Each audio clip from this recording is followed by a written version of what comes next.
Votre invité à présent dans la grande interview en direct sur Boursorama, c'est Nicolas Brusson, directeur général, cofondateur du leader mondial du covoiturage, notre licorne Blablacar. Bonjour. Bonjour, merci d'être là avec nous. Bon, vous avez vu le sujet qu'on a fait juste avant sur l'essence, les carburants, ça coûte de plus en plus cher. Quelque part, on se dit que c'est pas tout bénef, pardon, en étant un peu pas cynique, mais c'est pas tout bénef pour une boîte comme Blablacar, justement. Pour réduire son budget voiture, on se dit qu'on peut avoir recours au covoiturage, c'est peut-être pas con, quoi. C'est quelque chose qu'on observe, en tout cas en ce moment, et qu'on a toujours observé en réalité. Ça vous bénéficie à chaque fois que les prix de l'essence à la pompe montent, il y a un surcroît d'activité chez Blablacar? En fait, ce que ça fait en tout cas, c'est que ça déclenche une partie de cette place de marché dont on va peut-être parler, qui est Blablacar, où finalement il y a des bus, il y a des covoitureurs qui partagent leur voiture, il y a des covoitureurs qui réservent des voitures. Mais en tout cas, est-ce qu'on voit un élan de conducteurs et conductrices qui proposent des sièges sur Blablacar? Évidemment, là c'est en train d'exploser. En cette rentrée, vous voyez là, depuis le mois de septembre, c'est en train d'exploser, c'est-à-dire qu'on a un nombre de nouveaux inscrits qui est de 40 000 par semaine en France, de quasiment 400 000 par semaine au niveau global. Ouais. Et on n'avait pas vu ça, enfin on n'avait jamais vu ça en fait. Donc, et l'explication, c'est l'essence chère pour vous? Alors, clairement, parce qu'on voit que le comportement dominant, c'est un comportement de conducteur ou de conductrice. Donc c'est des gens qui s'inscrivent pour la première fois pour proposer des sièges. Donc on voit ça. Et vous voyez des offres de trajet ou aussi les demandes qui suivent? Parce qu'il y a on voit les demandes. Moi, ce qui m'intéresse, c'est le trafic. Après, savoir qu'il y a plus de gens qui proposent d'avoir quelqu'un dans leur voiture, c'est super, mais après, ce qu'il faut, c'est qu'il y ait des gens qui montent dedans. Ce qu'on a observé pendant tout l'été, c'était un retour très rapide de la demande. Donc en fait, sur la partie bus, j'ai envie de dire, c'était bien, on était bien. Sur la partie covoiturage, on avait un déficit de conducteurs. Donc le problème qu'on avait pendant tout l'été, c'était vraiment un déficit de conducteurs. Pourquoi? Pénurie de conducteurs. Voilà, il y a des pénuries chez Blablacar. Mais pourquoi une pénurie de conducteurs? En fait, c'est assez simple. C'est-à-dire que quand on est encore dans un cas de pseudo-crise sanitaire, et même pendant l'été, le variant Delta était là, il y avait quand même cette crainte avec la crise sanitaire. Finalement, quand on est passager, qu'est-ce qu'on fait? On est en train d'arbitrer entre un bus, un train, un covoiturage. De toute façon, on est dans du transport partagé. Quand on est conducteur ou conductrice, on est en train d'arbitrer entre je partage ma voiture, je ne partage pas ma voiture. Forcément, dans un contexte de crise sanitaire, malheureusement pour nous pendant la crise, il y en a beaucoup qui se disent je vais attendre, je ne partage pas. Là, ce qui est intéressant, c'est que, le variant Delta est plutôt parti, en tout cas on le voit moins. En plus, crise énergétique. Et donc là, ce qu'on voit, c'est énormément de conducteurs et de conductrices qui reviennent, mais beaucoup de nouveaux aussi. Et ça, c'est le phénomène assez intéressant. Donc, vous avez retrouvé votre activité pré-Covid, vous l'avez dépassée même aujourd'hui chez Blablacar? Ou c'est difficile de dire en fonction, parce qu'on pense que Blablacar, c'est français, mais en fait, plus de la moitié de votre activité n'est plus ni en France ni en Europe d'ailleurs aujourd'hui. C'est même 70%. Donc peut-être 70%, t'en dis 70% hors Europe. Wow. Donc en fait, on a souvent une image un peu déformée, c'est-à-dire quand on regarde ça depuis la fenêtre française, en fait, on voit un Blablacar qui est relativement différent de ce qu'on est en train de faire. Ce qu'on est en train de faire, en fait, Blablacar, c'est assez simple. Aujourd'hui, c'est énormément de passagers au niveau mondial qui recherchent des trajets intercités, donc typiquement de 50 à on va dire 1000 km, et qui cherchent ou bien un bus ou bien un covoiturage. Et du côté inventaire, on a des consommateurs, qui sont les conducteurs et les conductrices qui partagent leur trajet, donc le covoiturage, mais on a aussi des milliers aujourd'hui d'opérateurs de bus en Russie, en Ukraine, au Brésil, en Europe aussi, dans tout un tas de pays qui sont connectés à la plateforme et qui nous permettent en fait d'être un petit peu le booking.com du bus. Mais ce ne sont pas vos bus, Blablabus, c'est juste une plateforme, c'est la place de marché, quoi. Exactement, on est purement une place de marché qui est très élastique. Donc pendant la période Covid, tout descend, on a un déconfinement, ça remonte, on se reconfine, ça redescend. Donc c'est extrêmement élastique. Et finalement, quel est le modèle de revenu d'un Blablacar? C'est une commission sur ces transactions. Nous, notre boulot, c'est vraiment la plateforme technologique au milieu qui connecte tout cet inventaire de voitures, de consommateurs et tout un tas d'opérateurs de bus aujourd'hui, peut-être de trains un jour, et de connecter tout ça et de faire la meilleure. Jusqu'où vous allez vous arrêter d'ailleurs? C'est intéressant ça, parce qu'au final, on peut très bien tout imaginer, de la trottinette, du vélo, effectivement, du train, ça s'arrête où? Aujourd'hui, j'ai envie de dire, il y a quand même un espace dans lequel on apporte quelque chose et on a du sens, et un autre où il y a du monde. Si on regarde celui où il y a du monde, c'est clairement dans la ville. Dans la ville, aujourd'hui, c'est le monde des Uber, des trottinettes, des vélos électriques, etc., etc. Il y a déjà beaucoup d'offres, beaucoup de demandes, beaucoup d'argent, beaucoup de pertes financières aussi. Si on regarde l'intercité, c'est-à-dire que finalement connecter, faire du ville à ville et sur des distances qui peut-être commencent à 50 km et vont jusqu'à 500, 1000 km. Pour aller de son boulot jusqu'à chez soi, ça marche aussi, non? C'est un peu entre les deux, et c'est ce qu'on fait Ouais. notamment avec Blablacar Daily en France. Donc Ouais. là, c'est pareil, ça explose en septembre. On a fait plus d'inscrits en septembre que depuis le début de l'année. Donc encore une fois, là, on est complètement lié et corrélé à l'augmentation du prix de l'essence. Ouais. C'est clairement assez évident. Mais au niveau global, voilà, on est finalement cette place de marché. Et aujourd'hui, en effet, 70% de notre volumétrie est hors Europe. Et en septembre, pour parler un petit peu de chiffres financiers, enfin, cas de grande masse, septembre 2021, c'est le premier mois depuis le début de la crise, depuis 18 mois, Ouais. où on a une performance financière supérieure à ce qu'on faisait il y a 2 ans. Donc on se compare avec 2019. Donc oui, la machine reprend. Et il y a deux, finalement, leviers. Celui dont on vient de parler, c'est-à-dire que d'un point de vue offre de covoiturage, ça se débloque, l'augmentation des prix de l'essence clairement accélère et clairement on bénéficie de ça d'une certaine manière. Et deuxièmement, et là c'est beaucoup plus hors Europe, l'agrégation du marché bus hors Europe, en fait on bénéficie d'un shift fondamental du offline vers le online. Donc en fait c'est des marchés où les réservations de cars longue distance, donc je parle du Brésil, je parle de la Russie, je parle de tous ces pays, se faisaient offline à 90% pré-crise. Et là, on voit une accélération incroyable des consommateurs qui cherchent en fait une application pour réserver. Pourquoi avoir choisi ces pays-là, Mexique, Brésil, Inde, Ukraine, Turquie? Alors, parce que vous avez racheté sur place des boîtes qui avaient digitalisé complètement oui, le alors pourquoi on y process? pas toujours. Des fois, on y est allé organiquement. Le Brésil, on n'a rien racheté, on y allait organiquement. La Russie, c'était un mix de organique et en effet d'acquisition. Pourquoi? C'est parce qu'on avait un product market fit. Enfin, on a découvert, on va dire, un product market fit très bon sur le covoiturage. Donc aujourd'hui, la communauté de Blablacar, c'est à peu près 100 millions de membres, 20 en France, c'est à peu près 35-40 en Europe. C'est, encore une fois, c'est les 2 tiers, et en termes d'activité, maintenant 70% hors Europe. Pourquoi? Parce que c'est finalement des pays qui ont des réseaux de transport pas bons. C'est-à-dire qu'au final, on est plutôt gâtés. En Europe, quand on réfléchit, on a des bonnes routes, on a des pays assez compacts, assez riches. Historiquement, on a construit énormément de transports. Quand on est en Russie ou au Brésil, le marché de transport n'est pas bon, c'est cher, c'est lent, c'est pas très efficace. Et donc le covoiturage prend en fait une place beaucoup plus importante. Et une fois qu'on a cette audience et cette marque, en fait, on va plus loin et on se dit, bah, maintenant, on va commencer à digitaliser le marché du car longue distance dans ces marchés. Donc il y a des pays où vous n'irez pas, parce que structurellement, pays bien équipés, des trains qui vont vite, des routes en bon état. Il y a peu de pays où on n'ira pas, mais des pays où on n'ira pas qui sont importants. Est-ce qu'on ira en Chine? Non. Pourquoi? Parce que c'est quasiment impossible quand on est une marque vraiment consumer et qu'on fait comme nous du B2C, C2C. Très très difficile de gagner en Chine, donc on n'ira pas en Chine.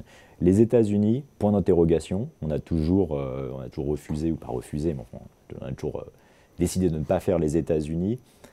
Pourquoi? Parce qu'en fait, quand on regarde la structure des États-Unis, c'est une structure, je ne vais pas rentrer dans les détails, mais c'est une structure qui est beaucoup moins prône au covoiturage. Parce que finalement... Pourtant, ils se baladent beaucoup en voiture, les Américains. Mais justement, c'est presque le problème, c'est que c'est un monde très compliqué pour les passagers pour faire le fameux premier kilomètre ou dernier kilomètre. C'est-à-dire que si on se projette dans, je sais pas, la baie de San Francisco en Californie, comment est-ce que je vais à mon point de départ de covoiturage si la personne ne vient pas me chercher en bas de chez moi? Ici, je prends le métro, le tram, etc. Donc le first mile, last mile est extrêmement compliqué. Ouais.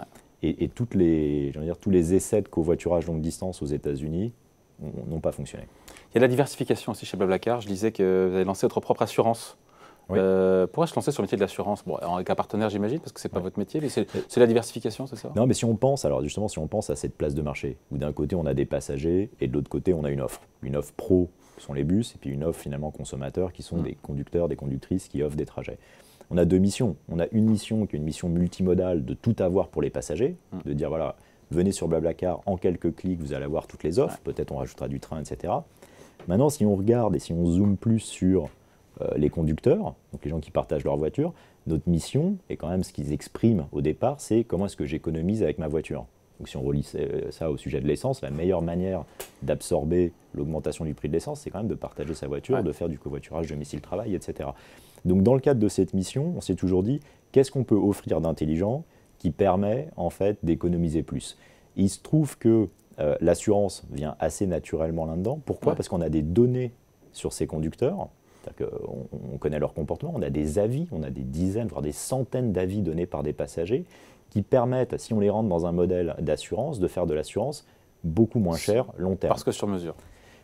Un, parce que sur mesure, et deux, parce que finalement, il y a un biais positif de se dire, on connaît, on a des données que personne n'a sur ces conducteurs et ces conductrices, ce qui nous permet en fait de faire, alors c'est pas vraiment du pay as you drive, mais c'est du pay how you drive. Donc en fait, c'est d'avoir... Et ça peut vraiment être intéressant pour le conducteur? Ça permet de réduire l'assurance. Là, on est sur des 10-15% de réduction, et puis on va affiner le modèle au fil de l'eau. C'est quoi le pourcentage ceux qui passent, celles et ceux qui passent par votre plateforme, qui utilisent à la fois, dans les clients, à la fois le bus et la voiture pour faire un trajet? Aujourd'hui, alors ça évolue, ça grandit. Aujourd'hui, les passagers qu'on considère donc multimodaux, un peu le nom barbare, c'est ce que je voulais dire, je ne l'ai pas dit, deux. Multimodaux. Voilà, donc, mais en gros, qu'utilisent les deux, c'est à peu près 50%. Donc on voit que la moitié de nos utilisateurs... Pas par trajet, en moyenne. En moyenne. Donc après, il y a un autre enjeu qui est peut-être de combiner les trajets entre eux, de faire du bus covoiturage, du train covoiturage, ou des choses comme ça. Ça, on y viendra plus tard. On n'a pas encore techniquement connecté les trajets. Ah, vous ne l'avez pas encore combiné? Pardon, c'est ou l'un ou l'autre aujourd'hui? Aujourd'hui, non, c'est exactement ça. C'est l'un ou l'autre. Donc c'est-à-dire que... C'est dommage de ne pas combiner, de faire un petit morceau en train, puis un petit morceau... Très d'accord. Faut le faire, là. Alors, les gens le font, déjà, c'est ça qui est amusant, parce que quand on regarde les points de dépose de covoiturage, il y en a 10 à 15% qui sont en fait des gares ferroviaires. Donc on sait que les gens font du... je vais prendre un train pour aller, je sais pas, à Marseille. Une fois que je suis à Marseille, mes 75 ou mes 100 derniers kilomètres pour aller... Pourquoi vous ne le faites pas de manière programmée déjà C'est compliqué. Donc on y travaille, mais en fait combiner, voilà, c'est ce qu'on appelle l'intermodalité, c'est-à-dire comment est-ce que finalement on connecte, mais personne ne le fait, et comment est-ce que finalement on connecte tous ces moyens de transport entre eux, et donc là c'est vraiment le Graal. Donc au début, ce qu'on s'efforce de faire, c'est vraiment de les juxtaposer pour que en tant qu'utilisateur j'ai tout, donc j'ai le choix entre tous les modes de transport pour aller de mon point A à mon point B, que ce soit un covoiturage, un bus, à terme un train. Donc on fait ça et on essaie de faire ça dans tous nos marchés. Et ensuite, on fera du combinatoire. On pourra, ça se trouve, aller encore plus loin et dire, finalement, la meilleure manière d'aller dans un petit village en Bretagne, c'est peut-être un train low cost qui va, je sais pas, à Rennes. Ce serait pour quand? On peut imaginer pour quand, ça, en termes de calendrier? On est peut-être à 12-18 mois de faire des essais vraiment techniques là-dessus.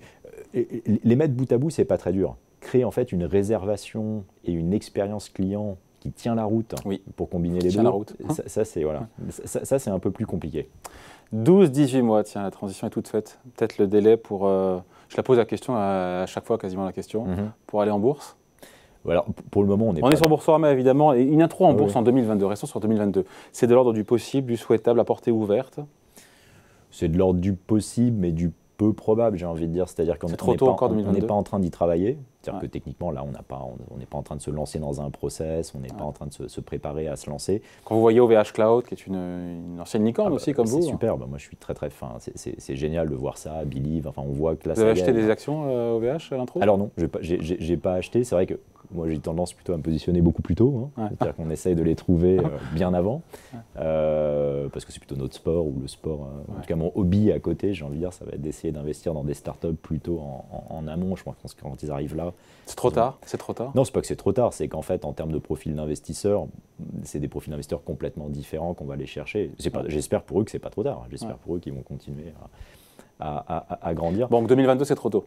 Pour nous, probablement, c'est fin 22, probablement 23. Mais est-ce que c'est quelque chose qu'on considère? Oui, évidemment, c'est quelque chose qu'on considère sur un horizon de temps, en effet, de 12-18 mois. Et aujourd'hui, on se prépare, j'ai envie de dire, en interne, pas à faire une IPO, on met la maison en ordre, surtout post-Covid, où on a quand même eu, pour être clair, on a quand même eu 18 mois compliqués avec des yo-yo en termes de demande, de volume d'affaires, etc. Donc là, on est en train de remettre la maison en ordre en termes de gouvernance, de toutes les normes ESG, etc., pour arriver à un niveau de maturité qui nous permet... Et avoir une profitabilité, parce que c'est ça aussi qui intéresse, non? C'est deux choses, c'est quand même profitabilité, oui, c'est aussi croissance. Moins opérationnel, quoi. Oui, exactement. Alors aujourd'hui, le modèle, encore une fois, si je reviens à ce que je disais au début, le modèle est, je pense, bien compris par les investisseurs, en tout cas les investisseurs à qui on parle, qui sont des investisseurs privés, mais ce que les gens apprécient, c'est le côté très élastique, de ce que je décrivais, c'est-à-dire que finalement, nous, notre inventaire, c'est des milliers d'opérateurs de bus d'un côté et des millions de covoitureurs de l'autre. Donc finalement, on absorbe les chocs et les vagues très facilement et on a à peu près 80% de marge opérationnelle. Donc on est fondamentalement, sur quelque chose qui ressemble presque à un business de software. 50% du staff. Ça, la bourse aime ça.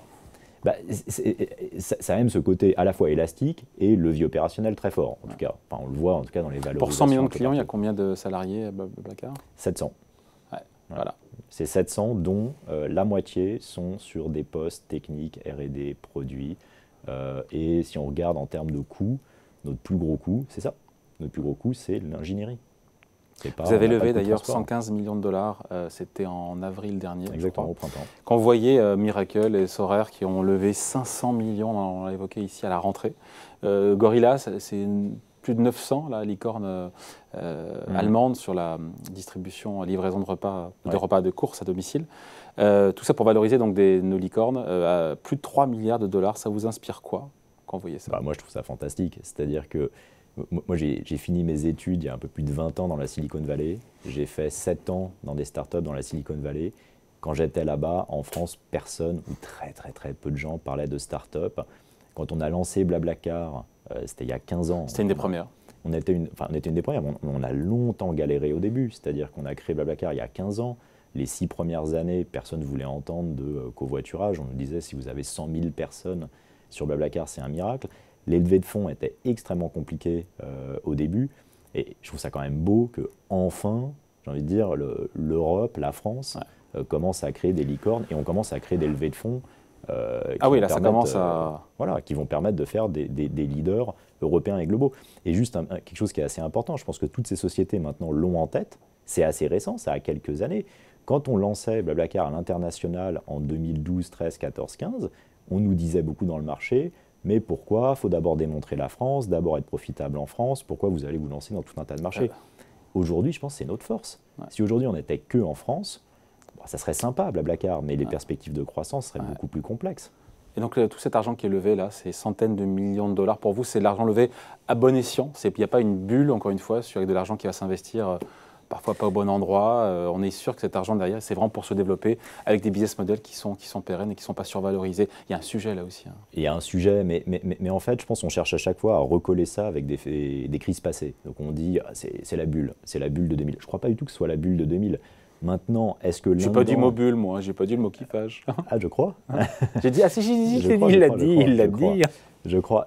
Donc je crois pas que ça soit ça en soi, dans le sens où il y a des très beaux business et on est quand même aujourd'hui dans un shift digital, dans un shift vers du software qui est évident. C'est-à-dire quand on regarde la plupart des sociétés, elles ont des belles croissances, des belles marges opérationnelles. On est quand même sur des vrais utilisateurs, une vraie adoption. Maintenant, est-ce qu'il y a du bruit dans tout ça? Et évidemment, il y a du bruit. Est-ce qu'il y aura des mauvais investissements dans tout ça? Évidemment. Et évidemment, il y en aura plein. Et en fait, la manière dont je me le représente, c'est que la volatilité qu'on avait à l'époque dans le monde du venture sur des tickets de 10, 20 millions, en fait, là, on l'a amené, comme c'était le cas aux États-Unis, sur des tickets de 100, 200, enfin, on a fait x10. Ouais. Mais finalement... Sauf quand on entend les Américains ont aussi fait x10, parce que nous, on est en licorne, eux, ils sont en décacorne. Exactement. Exactement. C'est le truc qu'il ne faut pas oublier, et je pense que ça, faut rester humble, c'est-à-dire que oui, on fait des super levées, oui, on a plein de sociétés avec des valos qui commencent à dépasser le milliard, mais quand on regarde le poids que pèse la tech aux États-Unis et en Chine, on reste des nains quand même dans tout ça, et donc il y a encore pas mal de boulot. Oui, mais Blablacar, c'est un leader mondial du covoiturage. Assurément, c'est qui d'ailleurs les concurrents?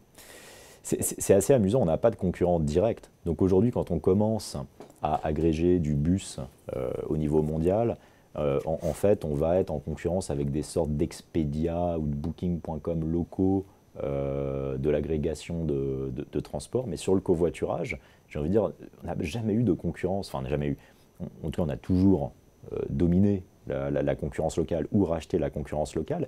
Le challenge était beaucoup plus l'éducation. Donc c'était comment est-ce qu'on va convaincre de plus en plus de gens de partager leur voiture. Et finalement, là, si on prend un peu de recul et qu'on regarde j'ai envie de dire les trends long terme qui sont autour de nous, est-ce que finalement le coût de conduire une voiture seule va augmenter dans le temps? Oui, on est en train de le vivre en ce moment. Ça fera peut-être des vagues. Et puis Luca Di Meo, le patron de Renault, nous l'a dit quand il est venu ici, les prix des voitures seront de plus en plus chers. Mais c'est une évidence. C'est-à-dire tous les vecteurs l'amènent. C'est-à-dire que le coût de la technologie dans les voitures a augmenté, le coût de l'essence probablement ou le coût de l'énergie va probablement augmenter. Toutes les régulations vont pousser. Même si là on parle de chèque carburant, etc. À mon sens, c'est des petites aberrations court terme historiques. C'est-à-dire le sens de l'histoire, ça va quand même être de faire une transition environnementale. On le voit dans le cadre de la LOM, donc la loi d'orientation des mobilités, où en fait on cherche plutôt à pousser les gens à partager leur voiture. Donc ça va se passer dans de plus en plus de pays, et je pense que la voiture sera de plus en plus partagée. Donc on est quand même sur quelque chose, long terme, on peut faire des vagues dans la croissance, mais long terme, on va vers un monde où tout va nous pousser à partager la voiture de plus en plus. J'ai oublié une seule question, c'est ça rapporte combien un covoit en moyenne en France? Alors, sur de la longue distance, si on se place du point de vue d'un conducteur, on est en moyenne à 15-20 euros, entre 15 et 20 euros par passager, et on en a typiquement entre 2 et 3.